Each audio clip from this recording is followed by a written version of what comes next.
আমরা গেমিংয়ের কথা যখন বলি বা গেমিং ফোনের কথা বলি তখন কিন্তু সবার প্রথম অ্যান্ড্রয়েড ওয়ার্ল্ডের কোনো ফোনের কথা যদি মনে পড়ে সেটা কিন্তু আইকুর কথা মনে পড়ে। কারণ আইকু এমন একটা ব্র্যান্ড, সে কিন্তু 20,000 টাকার ফোনেও কিন্তু নেক্সট লেভেলের গেমিং করিয়ে দেয়। তাহলে ভাবুন তারা ফ্ল্যাগশিপ লেভেলের কি লেভেলের গেমিং করাতে পারে। আজ আমরা রিসেন্টলি লঞ্চ হওয়া আইকুর ফ্ল্যাগশিপ ফোন আইকু 13-এর ব্যাপারে কথা বলতে চলেছি। এক কথায় কিন্তু এই ফোনটাকে কিন্তু অ্যান্ড্রয়েড ওয়ার্ল্ডের সব থেকে পাওয়ারফুল ফোন বলা যেতে পারে। কেন আমি এই কথাটা বলছি সেটা আপনি ভিডিওটা পুরোটা দেখলেই বুঝতে পারবেন। তাহলে বন্ধুরা এই ফোনটার খুঁটিনাটি জিনিস জেনে নেওয়া যাক। ফোনটার মধ্যে কী কী মাল মশলা আইকো দিয়েছে, কেন এই ফোনটাকে আমি অ্যান্ড্রয়েড ওয়ার্ল্ডের সব থেকে পাওয়ারফুল ফোন বলছি।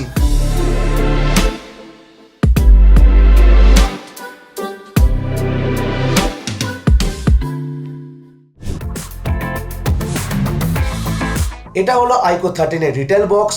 বক্সের ওপর আপনি BMW মোটরস্পোর্টসের লোগো দেখতে পেয়ে যাচ্ছেন এবং ক্যামেরা মডিউলের একটা ছোট্ট গ্লিমস আপনি দেখতে পেয়ে যাচ্ছেন।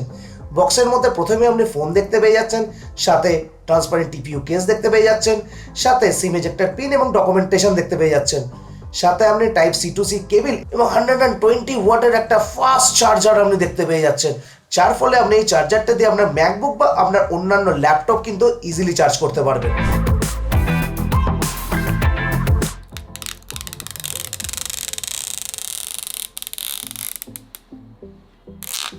ডিজাইন ওয়াইজ কিন্তু এই ফোনটার মধ্যে কিন্তু কোনো রকম কৃপণতা করা হয়নি।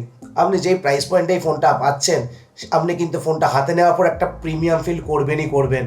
এই ফোনটার মধ্যে আপনি পেছনে গ্লাস ব্যাক দেখতে পাবেন এবং সাইডে যে ফ্রেমটা দেখতে পাচ্ছেন সেটা অ্যালুমিনিয়াম ফ্রেম, সেটা গ্লস ফিনিশের সাথে আসছে। না, এক কথা বলা যেতেই পারে যে এই ফোনটা কিন্তু গ্লাস মেটাল স্যান্ডউইচ ডিজাইনের সাথে আসছে। এবং এই ফোনটা পেছন দিক থেকে যদি দেখা যায় তাহলে কিন্তু অনেকটা আইকো 12-এর মতনই দেখতে, সামান্য মাইনার চেঞ্জেস কিন্তু ডিজাইন ওয়াইজ রয়েছে। তবে এর ক্যামেরা মডিউলটা কিন্তু দেখতে খুব সুন্দর এবং দেখতে বড়, আগের বারের মতনই। কিন্তু এই ক্যামেরা মডেলের মধ্যে আপনি একটা মনস্টার হেইলো লাইট দেখতে পেয়ে যাবেন, যেটা RGB কালারের সাথে আসছে। এবং এই লাইটটা আপনি কল নোটিফিকেশন বা অন্যান্য নোটিফিকেশন বা মিউজিক শোনার সময় কিন্তু ইউজ করতে পারবেন। এই যে কালারটা দেখতে পাচ্ছেন এটা লেজেন্ড কালার, এর সাথে আপনি আরও একটা কালার কিন্তু পেয়ে যাচ্ছেন। এই ফোনটা ডিসপ্লে প্রোটেকশনের জন্য আপনাকে শর্ট সেন্সেশন আলফার প্রোটেকশন দেওয়া রয়েছে। আর যদি IP রেটিং এর কথা বলি তো এই ফোনটার মধ্যে আপনি IP68 এর সাথে IP69 এর রেটিং পেয়ে যাচ্ছেন, যেটা আগের বারের থেকে আপগ্রেড করা হয়েছে। পোর্টস অ্যান্ড বাটনের কথা আমি যদি বলি তো নিচে আপনি speaker grill, microphone, USB Type-C port যেটা 3.2 জেনারেশনের এবং সিম কার্ড ট্রে দেখতে পেয়ে যাবেন। ওপরে আপনি স্পিকার গ্রিল, সেকেন্ডারি মাইক্রোফোন দেখতে পেয়ে যাচ্ছেন এবং এই ফোনটার IR ব্লাস্টার আপনি ক্যামেরা মডিউলের মধ্যে দেখতে পেয়ে যাচ্ছেন। এবং রাইট হ্যান্ড সাইডে আপনি ভলিউম রকার এবং পাওয়ার অন অফ বাটন দেখতে পেয়ে যাচ্ছেন। লেফট হ্যান্ড সাইড পুরো ক্লিন। পারফরমেন্সের কথা বললে কিন্তু এই ফোনটা কিন্তু পারফরমেন্সের দিক থেকে কিন্তু বিস্ট আমি বলবো। এই ফোনটার মধ্যে অ্যান্ড্রয়েড ওয়ার্ল্ডের সব থেকে পাওয়ারফুল প্রসেসর স্ন্যাপড্রাগন 8 এলিট দেওয়া হয়েছে, যেটা 3 ন্যানোমিটারের বেস। এই ফোনটার মধ্যে আপনি LPDDR5X আলট্রা র্যাম দেখতে পাবেন। বেসিক্যালি এটা LPDDR5X র্যামেরই আপগ্রেডেড ভার্সন, যেটা কোয়ালাকম LPDDR5T বলে চালায়। এবং সাথে আপনি UFS 4.1 স্টোরেজ দেখতে পেয়ে যাবেন। যত 8 এলিট ওয়ালা ফোন বেরিয়েছে তার মধ্যে সব থেকে বেশি ভালোভাবে অপটিমাইজ করা হয়েছে এই ফোনটাতে। আপনাকে আগের ভিডিওতে দেখিয়েছিলাম যে OnePlus 13 প্রায় 50-52 ডিগ্রি পর্যন্ত ছুঁয়ে যাচ্ছে টেম্পারেচার যখন টেস্টিংয়ের টাইমে। এই ফোনটাতে কিন্তু 43-44 ডিগ্রি ম্যাক্সিমাম টেম্পারেচার যাচ্ছে, কারণ এই ফোনটার মধ্যে 7000 আলট্রা VC কুলিং চেম্বার দেওয়া রয়েছে, যার ফলে কিন্তু থার্মাল কন্ট্রোল কিন্তু অনেক ভালো রয়েছে। আপনারা যদি OnePlus 13 ভিডিও দেখে না থাকেন, উপরে আই কার্ডে লিঙ্ক দিয়ে দিচ্ছে, প্লিজ চেক আউট করে নিন। যদি আমি আন্তত স্কোরের কথা বলি তো এই ফোনটার মধ্যে আপনি 28 লাখ অ্যারাউন্ড আন্তত স্কোর আপনি দেখতে পাবেন, যেটা কিন্তু 8 এলিট ওয়ালা যত ফোন এসছে তার মধ্যে কিন্তু সব থেকে বেশি স্কোর। এই ফোনটা যদি CPU থ্রটাল টেস্টের কথা বলি না, অ্যারাউন্ড 88% আপনি রেজাল্ট পাবেন। এর মনস্টার মোডেও এর স্টেবিলিটি 92%। যদি এই ফোনটা 3D মার্ক ওয়াইল্ড লাইফ টেস্টের কথা আমি বলি, সেখানে কিন্তু রেজাল্ট মারাত্মক। 80% আপনি রেজাল্ট দেখতে পাবেন, যেটা এক্সিলেন্ট আমি বলবো।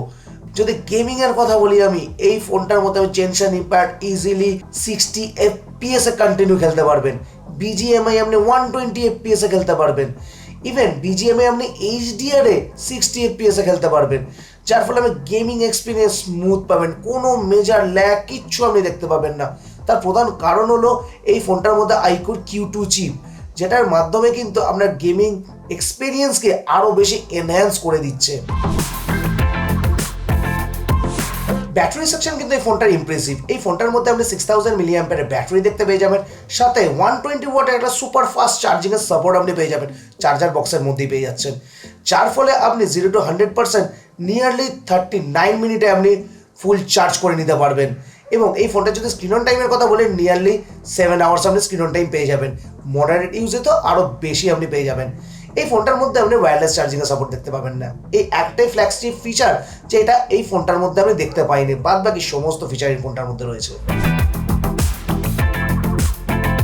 এই প্রাইস পয়েন্টে যত ফোন আছে সমস্ত ফোনে কিন্তু এখন বর্তমানে কিন্তু মাইক্রো কোয়াড কাপ ডিসপ্লে দেওয়া হচ্ছে, বাট এই ফোনটার মধ্যে আপনি কমপ্লিট ফ্ল্যাট ডিসপ্লে দেখতে পাবেন। কারণ কি, এই ফোনটা কিন্তু স্পেশালি গেমার্সদেরকে টার্গেট করছে। যদি ডিসপ্লে স্পেক্সের কথা বলি, তো এই ফোনটার মধ্যে আপনি একটা 6.82 ইঞ্চের 2K রেজুলেশনের 80 LTPO ডিসপ্লে আপনি দেখতে পেয়ে যাচ্ছেন, যেটা অ্যামোলেড ডিসপ্লে।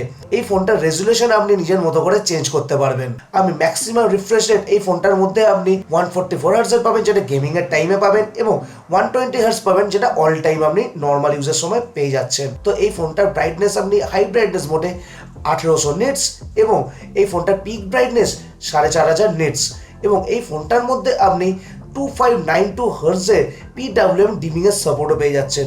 এই ফোনটার মধ্যে আপনি 300 হার্টজের টাচ স্যাম্পলিং রেট দেখতে পেয়ে যাচ্ছেন, যেটা গেমিং এর টাইমে বিশাল আপনাকে কাজে দেবে।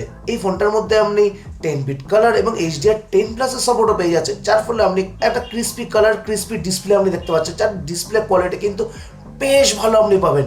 ইভেন এই ফোনটার মধ্যে আপনি যে বেজেলস দেখতে পাবেন না, সেটা নায়ের মতনই, একেবারে নেই বললেই চলে, সেটা ওপর হোক, সাইড হোক বা নিচে হোক। এই ফোনটার মধ্যে আপনি ডুয়েল চ্যানেল স্টিরিও স্পিকার পেয়ে যাচ্ছেন, সাথে হাই রেজ অডিও এবং LDAC কোডেকের সাপোর্ট আপনি পেয়ে যাচ্ছেন, যার ফলে মাল্টিমিডিয়া এক্সপিরিয়েন্স আপনি দারুণ পাবেন। কানেক্টিভিটির দিক থেকে কিন্তু এই ফোনটার মধ্যে কোনো রকম কোনো সমস্যা নেই। এই ফোনটার মধ্যে আপনি 14টা 5G band, Wi-Fi 7, Bluetooth 5.4, NFC সমস্ত কিছু আপনি পেয়ে যাচ্ছেন, সমস্ত রকম সেন্সার্স আপনি এই ফোনটার মধ্যে পেয়ে যাচ্ছেন, এবং এই ফোনটার মধ্যে আপনি একটা আল্ট্রাসনিক ইন ডিসপ্লে ফিঙ্গারপ্রিন্ট সেন্সরও পেয়ে যাচ্ছেন।